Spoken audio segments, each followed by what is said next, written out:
And now it's my great honor to introduce a man who is a hero in my home and probably all of yours, Rick Riordan. Thank you, guys. Okay, hi. Hey, how you doing? Good. So my first question is a bit of wishful thinking. Is this really the end of the Percy Jackson books? Well, I mean, I never like to wrap everything up completely with a nice, tidy bow. I always like to have unanswered questions, places the readers could go in their own imagination to follow the story on their own. You'll see Percy's narrative again next summer in Percy Jackson's Greek Heroes, which is a follow-up to the Greek Gods book that came out in August. That's a beautiful book. I love that book. John Rocco did some great illustrations. It's really, if you haven't seen it, it's really worth taking a look at. Yeah, and past that, I don't know yet. I've got other things that I'm working on now, so I don't know. It's a little too early to say. Okay. Well, how does it feel to be, for the moment, finished with these characters who you spent so long with? I tell people it's like sending your kids off to graduation. In some ways it's sad and it's bittersweet, but it also makes me feel proud. Sort of, they're going on their way. They've changed so much, and I've gotten used to them, and they're great characters. I love them all. But sending them off into the world, when it's time, you kind of got to do it. You did it. Well, let's see. From there, let's talk a little bit about writing Blood of Olympus, the final book after so many. Did you read through all of them again? How do you keep it all straight? And do you have new research for each book? That's the tricky thing about the ending of a series is, yes, I did. I had to go back and reread all of the books and take fairly meticulous notes about which, like plot threads I hadn't wrapped up yet and where I wanted to go with each one, just to try to make sure that I've resolved everything that I want to resolve. And yes, I do new research with every book. Usually I'm a sort of a visual thinker, so I start like a map. I put out a map of Greece, and I said, okay, I'd like them to go here, here, here, here. These are interesting places. What monsters can I plug into these locations? And then I do my research, and then I sort of weave the plot around that. Were you surprised by any plot threads that you realized needed much more or needed to be developed? Yeah. I mean, the trick for me was that there were 7 demigods in this series, and that was a crazy number to work with. I mean, if I had to do it over again, I don't know, I'd probably say like 3 demigods answer the call. But 7 was tough. But now that I have them all, I couldn't do without them. I love them. So that was the trickiest thing. Yeah, that's actually something I wonder about with most books that take you into a world. There are fewer characters, and you have so many, and they're all so individual.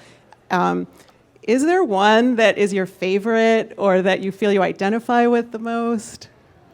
I like them all for different reasons. I think the one that's really grown on me the most is Leo Valdez. He's just awesome. His chapters are so fun to write. And I guess because he's from Texas and I'm from Texas, I kind of have that extra kind of simpatico with him. I get him. Oh, I thought you were going to say Percy. Well, Percy, yeah, And just since we're in the choosing favorites mode here, Camp Half-Blood or Camp Jupiter, if you were? Well, I mean, just for fun, Camp Half-Blood, that'd be a lot less work. Camp Jupiter, if I really wanted to learn how to fight, I think I'd go to Camp Jupiter, because that's more like boot camp. I mean, I think you'd really get a lot out of it. Your skills would improve, but it would be a lot harder than the Greek camp. Interesting. How do you see the difference between Greek mythology and Roman mythology, if you had to sum it up? Well, I think the big difference is the Romans were really big on borrowing things from other cultures and putting them to use. And they had to find a way to plug it into their imperial system and sort of justify who they were as Romans. So they used the same myths, but the gods took on different character. Like Jupiter became a lot more paternal and a lot more disciplined than Zeus had ever been. And Mars is a lot more militaristic, but in a good way, than Ares, who's just this kind of figure of chaos and destruction. Interesting, yeah. Now, just to turn a little bit to the fans, I experienced firsthand the intensity of your fandom when I tweeted that I was doing this today, and you retweeted it, and within minutes, boom, boom, boom, I had about 800 followers. So thank you, anyone who followed me. Do you feel that, I know you have one of the more intense relationships with your fans of all writers, really. Do you take feedback, or do you feel that your fans' reactions have helped you shape the series? I mean, in a very, very general, broad way, yes. I don't normally follow it to a degree that, that person suggested this. That's a good idea. I'll do that. Usually, they're reacting to things that I've pretty much already decided on, already written, it's already done. But it is helpful for me to know how they respond to that, how they react, what they liked, what resonated for them. So in a broad sense, yeah, I mean, being on like Twitter or Tumblr or whatever, just kind of lets me take the temperature of the readership and, kind of see where we are. But I think it would be dangerous for me to follow that too closely, because it would get me pulled into too many different directions. Right. Yeah. And when you think about your fans, one thing that happens over the course of writing a series that a lot of authors talk about is that their original fans age, get older. And so this happened with Harry Potter. They have to kind of write each book with a slightly different age target audience. But with Percy Jackson, it seems as though you didn't quite do that as much. So how did you make that decision? Yeah, you're right. It's very strange. And at this tour especially, I've noticed a lot of kids coming up to me, writing me, saying, I grew up on your books. And I'm like, oh, wow, thanks. That makes me feel old. Because, to me, it doesn't seem like that long since Percy started. But you're right. I mean, the kids that read it first back in 2005, I mean, yeah, they're in college, in some cases out of college now, which is crazy for me to think of. But, I think of it like I always thought of it when I was a teacher, that I teach middle school. That has always been my target audience, 6th, 7th, and 8th grade. The fact that it appeals to kids younger than that was a real surprise to me. I did not expect that. It's great, but I didn't expect that. And on the other end, high school, college kids reading the books, I didn't anticipate that. I'm not necessarily writing to that audience, but hey, I mean, if you enjoy the books, if you like, my corny sense of humor and my, Greek mythology, that's awesome. You're welcome to read along. Do you, right now, there's a lot of talk about grown-ups who read children's literature. Do you think about that ever, about grown-ups who maybe aren't even parents, and if they're reading you, and if that's... That's fine. I mean, it's not going to change the way that I write or what I write. I'm going to keep sort of my imaginary classroom in my mind as the audience that I envision. But anybody's welcome. If you find them to be fun, if you enjoy them, fantastic. But read them with the idea that this really is a middle grade novel. That's what I'm trying for. So if that's not your thing, just realize that that's the kind of book you're picking up. But having said that, you're right. There's a lot of adults who read them, and that's fabulous. Yeah. Do you I wanted to ask you about some specific stuff that comes up in your books that you also don't see so much in other children's books. The biggest one is the ADHD backdrop of all of your characters and your books. I think that is something that seemed kind of bold at first. How did that come about? Well, it was just from personal experience. The Lightning Thief began as a bedtime story for my son. When he was in 2nd grade. He was having a lot of trouble with school. We had just got him tested and learned that he has ADHD and dyslexia. And so that's why school was so difficult for him. So really, The Lightning Thief was my way of kind of giving him a reason to stay excited about school. He did like Greek mythology, which they were studying that year. So I made Percy ADHD and dyslexic, and I made it a good thing. I said, if you have those conditions, that's a sign that you could be a demigod. And my son got totally behind that.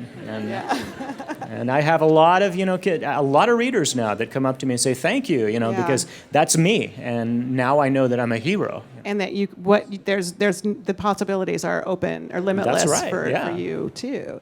Another thing that was really kind of bold was to have a character who's gay in these books, Nico. How did you decide to do that, and how has that gone? Yeah, that's, again, that's really not something that I intentionally sat down and said, okay, I am going to do this, and then create a character out of the desire. It was more, I was writing the character for 3 or 4 books, and by the second book that he was appearing in, he was sort of informing me that that was part of his life experience, and that's who he was. And I wanted to honor that. I didn't want to just sort of sweep it under the rug and pretend it wasn't him.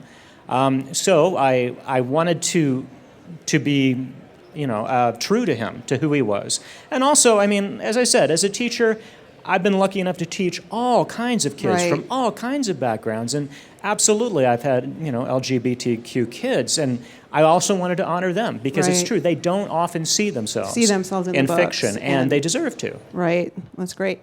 Do you ever miss being a teacher or miss being in the classroom? Yeah, I do miss my classroom. I miss, doing fun activities with my kids and, seeing them get excited about whatever it is we're learning, about history, about English. The grading papers, not so much. But, the neat thing is I still feel like a teacher. It's just that now I've got millions of kids in my classroom. Yeah, true. Let's see, what else? We have a few more questions before we turn it over to the audience. Well, maybe we should go now to talk a little bit about what's next for Rick Riordan. There's lots of rumors out there, but do you want to tell us what project you've been immersed in and what's coming next? Sure. Well, as soon as I finish wrapping up work on the Greek heroes, which I mentioned, I'm returning to a series that I've been planning for a long, long time and finally was able to schedule, and that is my Norse mythology series. Norse mythology. I've loved Norse mythology since I was a kid. Magnus Chase. It's the great unknown. It's the least known, great. Really, in America. Yeah. No, Magnus Chase is the character. Magnus Chase and the Gods of Asgard, that's the series name. The first book, The Sword of Summer. It'll be out next October. So can you tell us anything about how you're finding Norse mythology compared to Greek and Roman? Big similarities? Are you surprised by the differences? Well, I have always been a fan of Norse mythology, so it really is like coming home. I don't know that anything surprises me that I wasn't aware of before. It is very interesting to do a compare and contrast with Greek mythology because there are a lot of similarities, but the differences are just nuts. There are, for instance, 5 different war gods among the Norse. 5, really? Yeah, which shows you something about their priorities, right? But the Romans were warlike. Yeah, no, the Vikings, they knew what they were doing, But Thor is just a fantastic Well, how many god. love gods, though? We have to balance that. Just 2, maybe 3, depending on how you count them.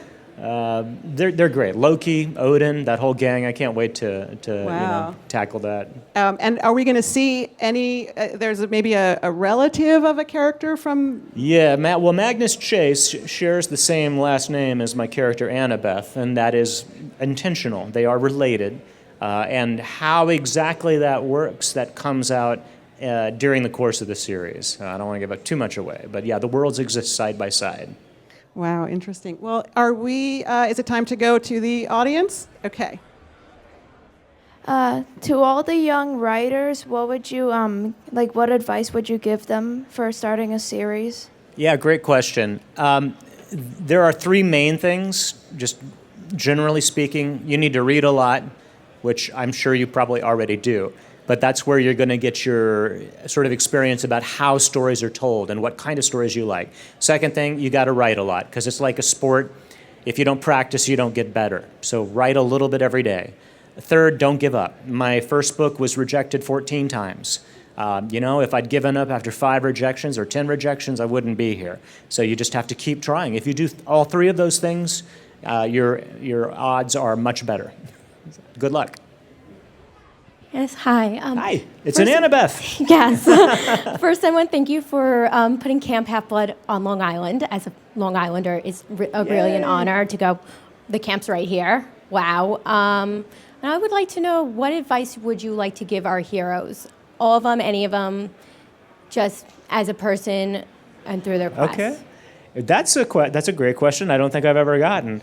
Since you mentioned Long Island, the reason that Camp Half-Blood is on Long Island is my wife is a New Yorker. Part of her family is from Rochester. The other part is from Long Island. They had a farm out by Riverhead.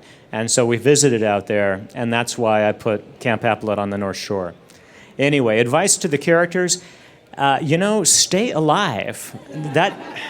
That really is about it. I mean, they have had such a hard run, these guys, that if they can just stay alive until they become adults, I think their lives might get a little bit more even. We'll hope. Why did you decide not to do an epilogue?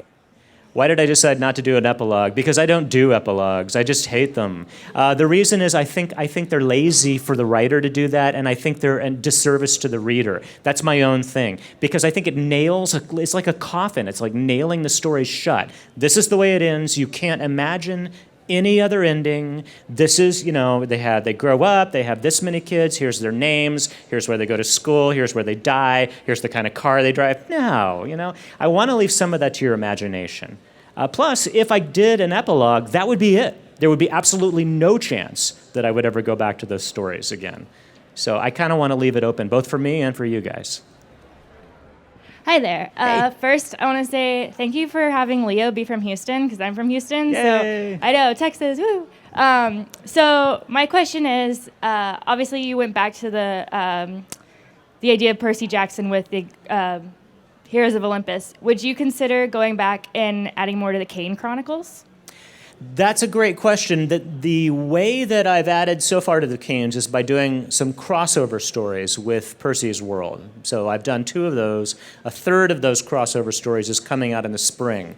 It's called The Crown of Ptolemy, and that has Percy, Annabeth, Carter, and Sadie. The problem with Egyptian mythology is that there's simply not that much.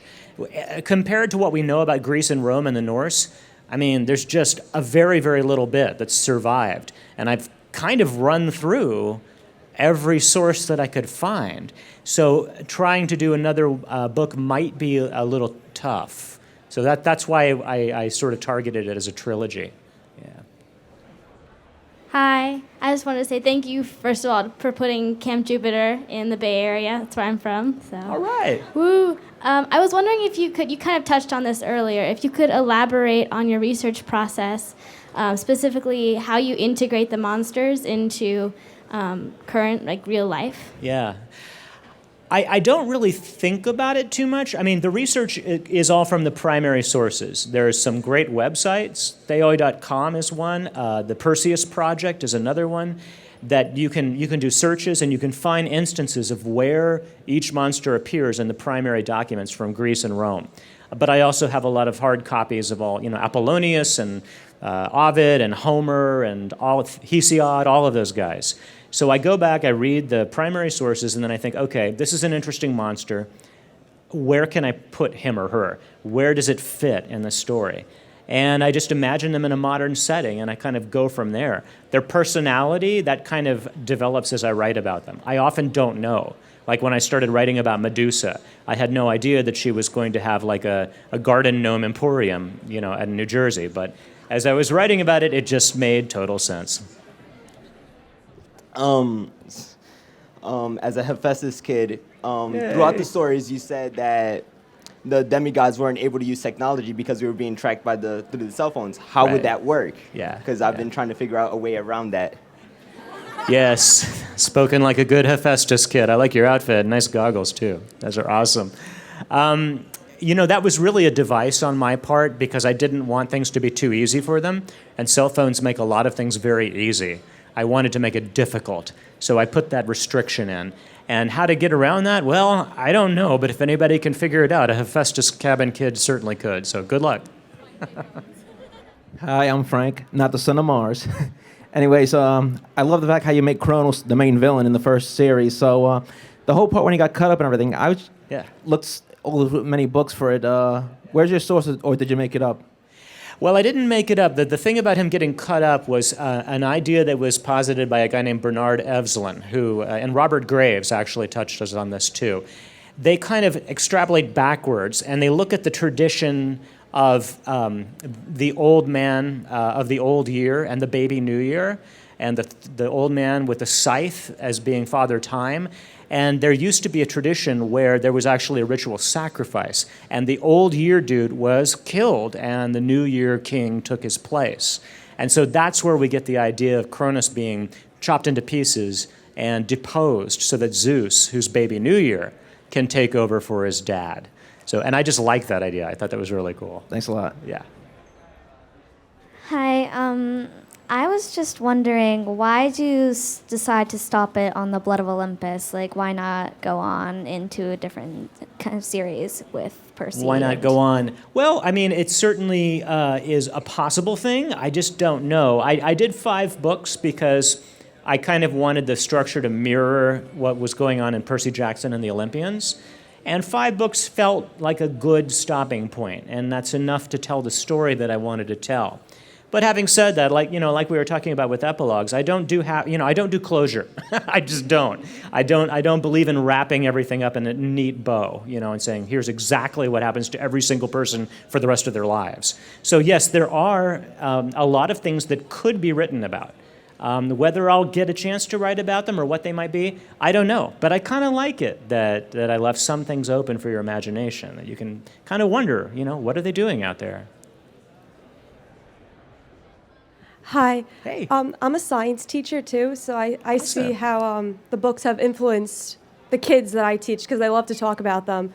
But how have the kids that you taught or your former students influenced the books themselves? Well, when I first started, I didn't think of teaching as on-the-job training, but it really was, because I was getting to know exactly what that audience wants, what they like when they read, what is boring to them, what's exciting to them. And I was reading a lot to them and telling stories in class. So really there's everything about being a teacher and those kids influenced the way that I write. Specifically, I had some kids, when The Lightning Thief was in manuscript form, that read it for me and gave me great feedback and sort of, reality checked me about whether this was going to work for 6th, 7th, and 8th graders. And some of them even appear in the books. I name some of the characters after former students, like Nico, that's a former student's name, Charles Beckendorf, Travis and Connor Stoll, Mrs. Dodds, the evil math teacher. Yeah, she's real, her name is Mrs. Dodds, and Mr. Bruner, another teacher that I taught with. Hi, Uncle Rick. All right, this is my question, because I started reading this not too long ago during the BEA controversy. Did you expect the second series to be a front for the diversity the way it is now? Like when you started writing the first of the Heroes of Olympus, did you expect it to become such a force of representation in YA? So to become a what of diversity? A force of representation. That's why I fell in love. I fell in love with Percy for the adventure, but when I moved to Heroes of Olympus, I loved that there were so many people like me in the books. Good. Yeah. So that's why I was wondering, did you expect it when you first made your first draft? I guess it's sort of not. It's not like I was talking about with Nico. It's not that I started with saying I have to do this and then let's write a character sort of around that symbol or that representation or whatever. But I was sort of conscious in general terms that with a cast of 7 demigods, those 7 should look like one of my classrooms, and they should reflect what real kids look like and where they come from. And that's not all white guys, And so, yes, in very broad terms, I was aware of that, and I tried to honor that. When I write about a perspective, that's not mine, because I am, a straight white guy, and that's sort of where I come from. I just try to think of my students, of where they have come from, what they have taught me, because like any teacher worth their salt, I learned as much from them as they learned from me. They taught me a lot. And I just try to be a good listener and represent their points of view as best I can. I don't always get it right, but I try. Yeah. Why do you have so many monsters, own shops or work at shops? No offense to our friends at Apple. I don't know. Someone pointed that out to me on the tour last week. They said, do you know how many monsters go into retail? And I'm not sure what that's about. I guess maybe it's just an easy target. To be fair, though, a lot of them are also teachers, so... Hi. So in the Greek the Greek heroes, are you going to talk more about like the ancient heroes or in the future, like present? Greek Heroes is like Greek gods in that it's not a new Percy Jackson book. It's not about Camp Half-Blood. It's Percy telling you about the original heroes from the old stories. So you're going to hear his take on what Hercules was like and what he did. His take on the original Perseus, Theseus, the Minotaur, Jason, or all of those guys. So yeah, it's the old stories told from Percy Jackson's snarky point of view. So. Hi, Rick. So I was just wondering, why did you decide not to include Percy's point of view in the Blood of Olympus? Percy doesn't have a point of view, and Annabeth doesn't either, because House of Hades was their book. I mean, it was like, that was their spotlight. That was all about them. And so, to be fair to the other narrators, it was time for them to step back and let somebody else do the narrating. And Jason and Piper, and to an extent Leo, they got shafted in the last book. They really were not there. So it really was their turn. And also, I wanted the series to end the way it began, with Jason, Piper, and Leo, with the addition of Reyna and Nico. And I couldn't really have told their story and had room for it if I'd had Percy and Annabeth too. I mean, when they're there, I think most of the readers that, they like focus on Percy and Annabeth like a spotlight, and that's all they pay attention to. And I get that. We've known them for the longest.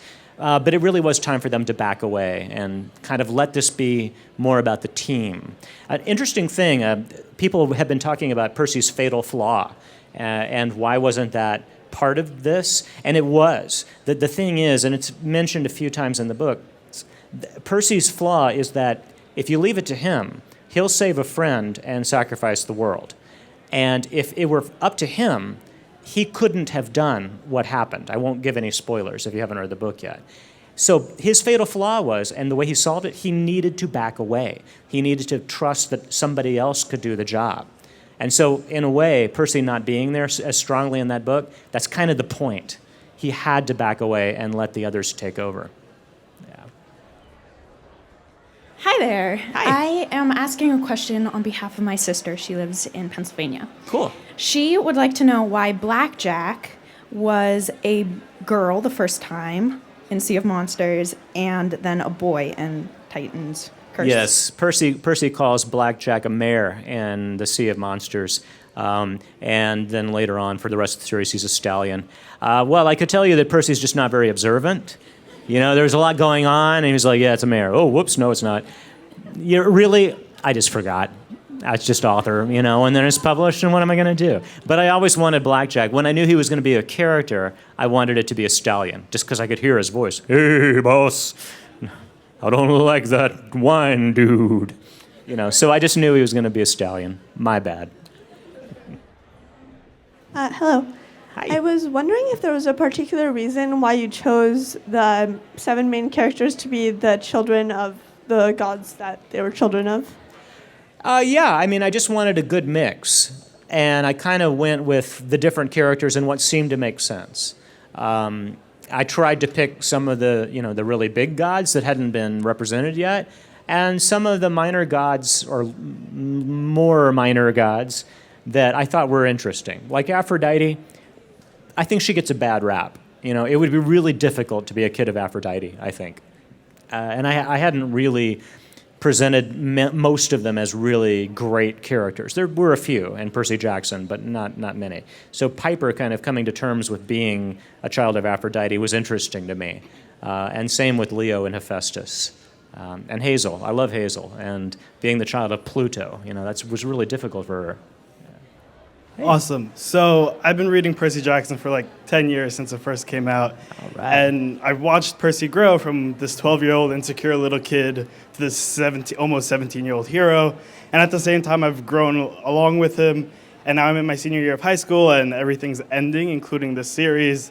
And I thank you so much. As soon as I finished The Blood of Olympus, I just sat in my house alone sobbing. Oh, no! And just sobbing and sobbing. So I want to know how this series has kind of affected you throughout your growth these past 10 years and how it feels for you that this series really is now over. Well, thanks. I'm glad it's been part of your experience growing up. That is really amazing for me to hear, and it's an honor for me to be part of your growing up and your reading. it's bittersweet. Like I was saying earlier, it's sort of like, part of me is really, really sad to wrap it up, but part of me also thinks that it's a good time to wrap up this story. Percy had one series already, and I was able to bring him back in a kind of a different context, and that was a lot of fun.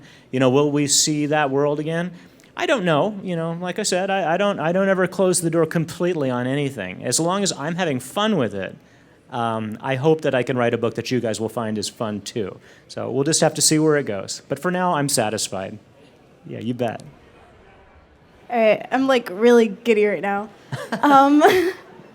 So this actually ties in really well with the question that you just had. Yeah. How do you feel being grouped up with all these like awesome authors that like a lot of people grew up with, like J.K. Rowling and other authors like that? Like, how does it feel to know that you've influenced like a whole new generation of writers and readers?